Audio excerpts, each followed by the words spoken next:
So we are going to be looking at a scenario where civilization starts over. In the last episode, we saw, well, a lot of decolonization throughout the world, mainly over here in Africa, with Wales releasing all of their colonies around the world because of their new leader wanting to end colonialism. The Brown team also had to get rid of some of their colonies because they were super unstable. And soon enough, we could see ourselves in a free Africa. We also saw the creation of the Triangle Alliance. This alliance is meant to stop colonialism and end it throughout the whole world. In this episode, expect to see more members join in on this Triangle Alliance, while also having, well, in this series, the Scramble for South America. In this episode, we will see the full world map filled in. So anyways, if you guys enjoy this content, make sure to like and subscribe. Anyways, let's go ahead and get into episode 44, I think. Pretty sure I was right. Anyways, let's go ahead and get into it.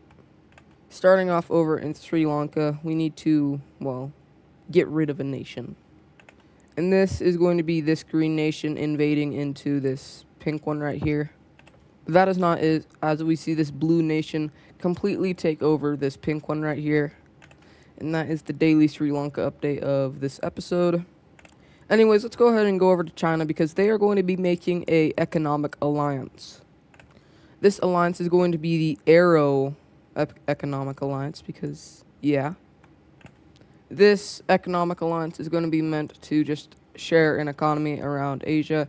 And, well, although China is looking to reform their empire, they do want to help out some countries as well.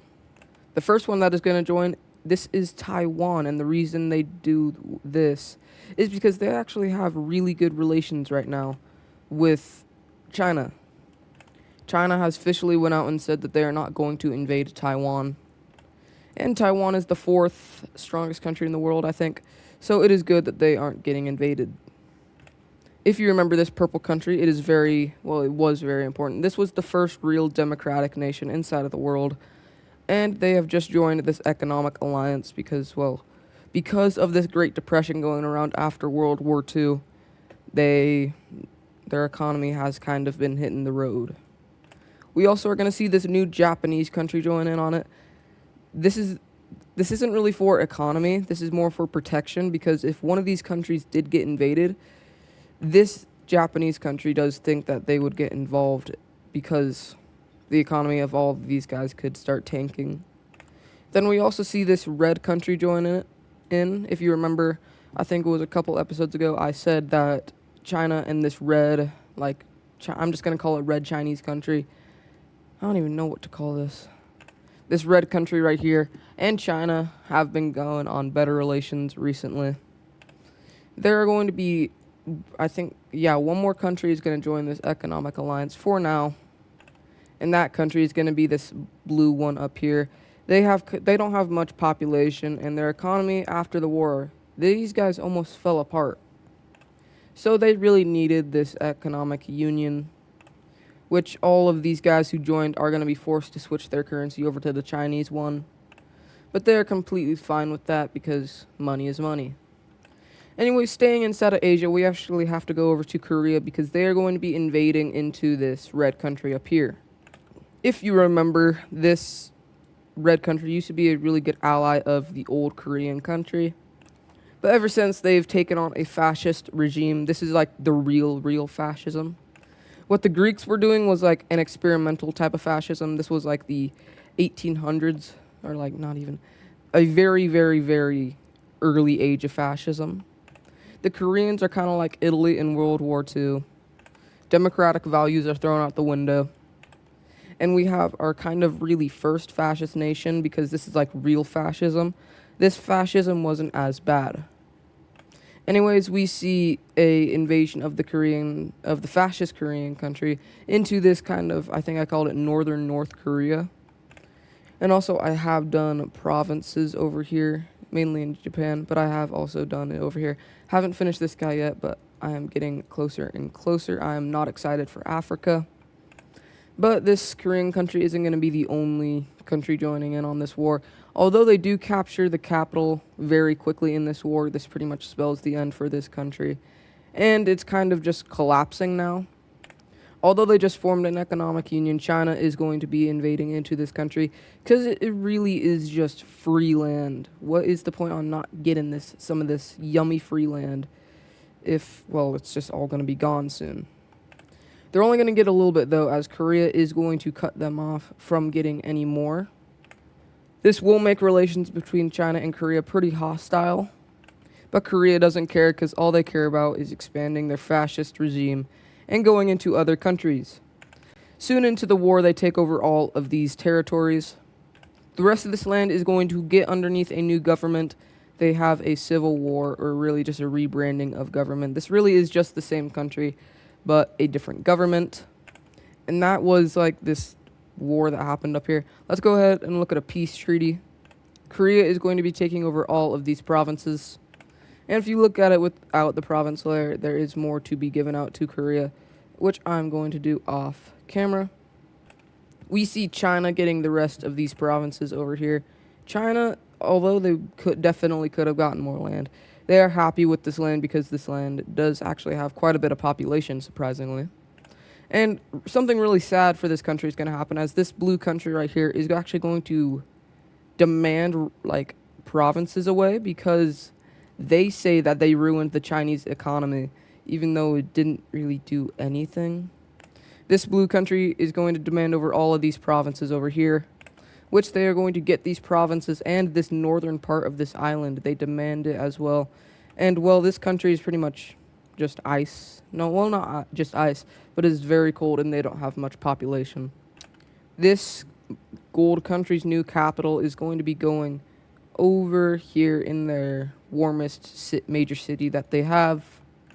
And there was the first war that the Koreans went out and they were really successful. Now they actually have their eyes set on this blue country, but they are not going to execute it yet because if they were to invade that, China would most likely get involved. So they're going to chill out and just watch the world gut each other's throats. Anyways, going over to South America, we actually see the whole thing getting discovered.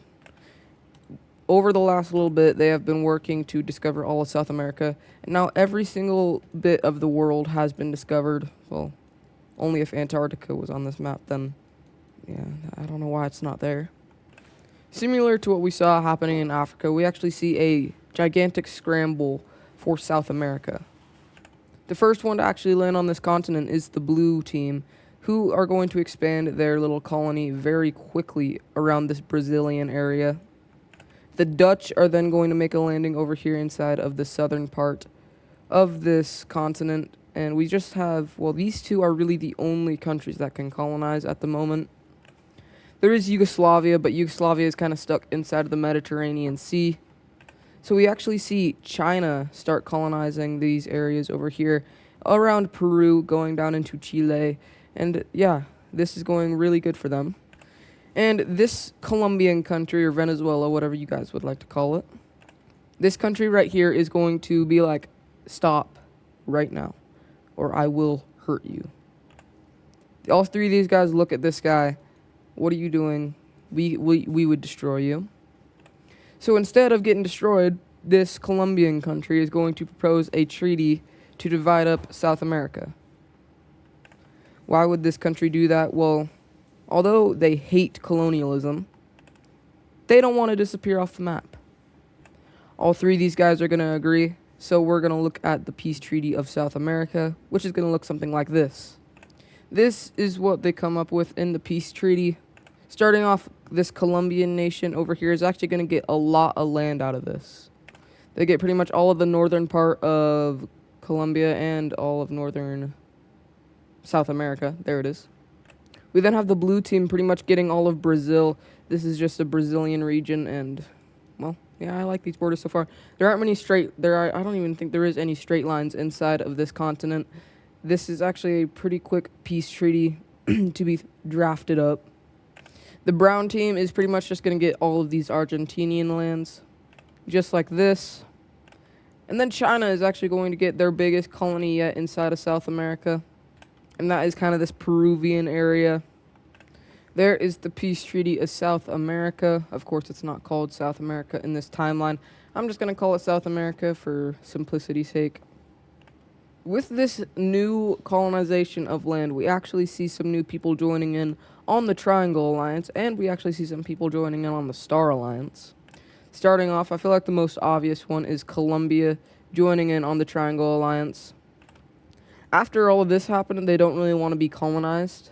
And even though they did just get a lot of land out of this colonization, they don't really love the idea of colonizing. And they've said it before, and I think I've said it before recently too, that they really hate colonizing.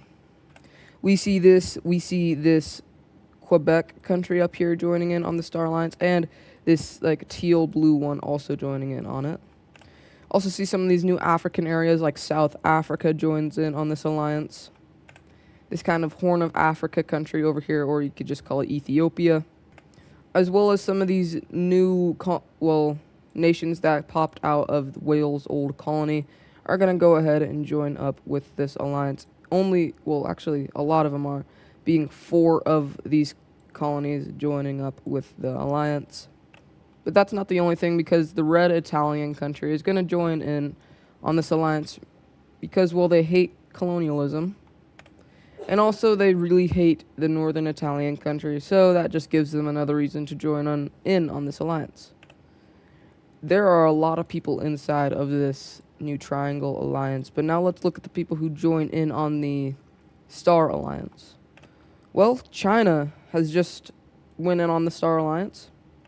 That is a bad thing because, if you remember, in the military rankings, China is the second strongest country in the world. Could even be the strongest country in the world.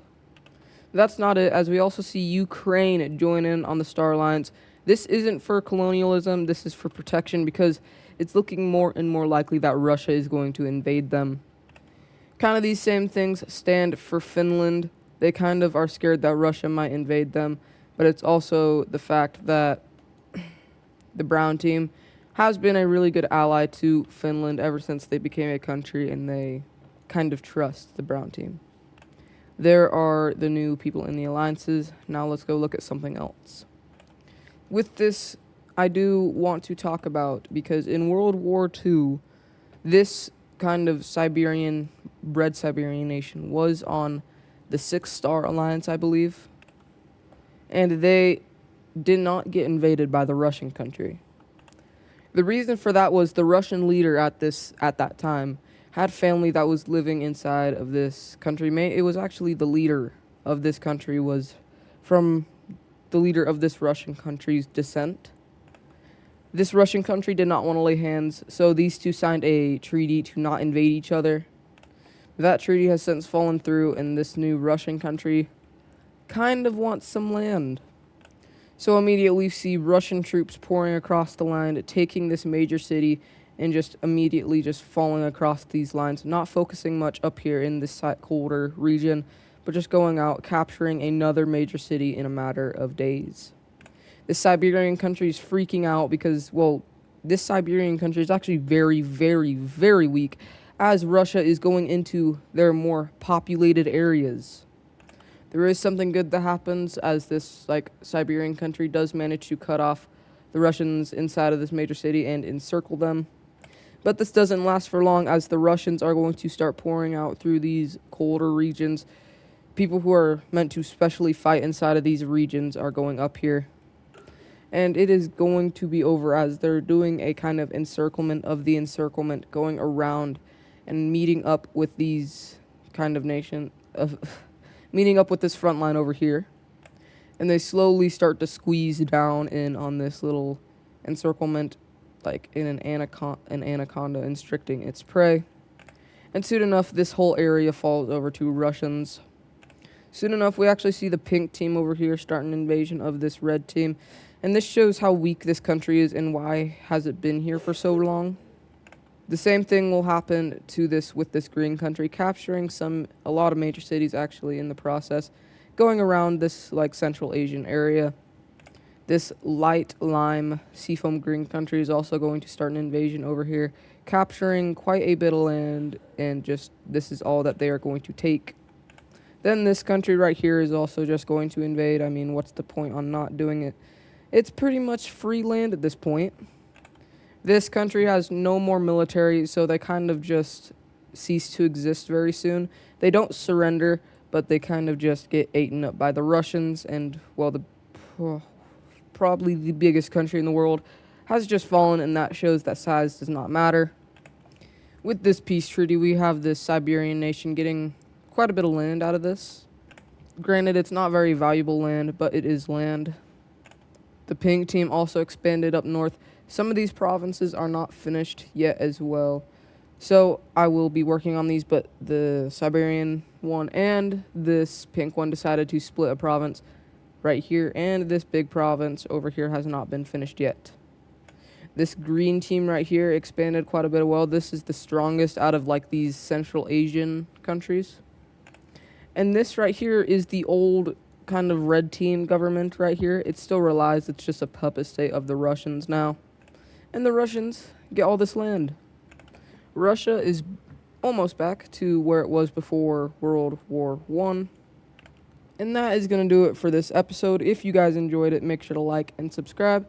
And I will see you guys in the next episode. Goodbye. And today's daily shoutout is going to be going over to Skaza 2. He makes all sorts of content. This is my new end screen, so let me know if you guys like it. It includes news, just anything I want to talk about, daily shoutout, fan art, and the previous shoutout. I'm only going to be doing 2 shoutouts at a time now, being the previous day shoutout and today's shoutout. Anyways, if you guys enjoyed this video, make sure to like and subscribe. Go check out Skaza's channel. And anyways, I will see you guys in the next episode. Goodbye.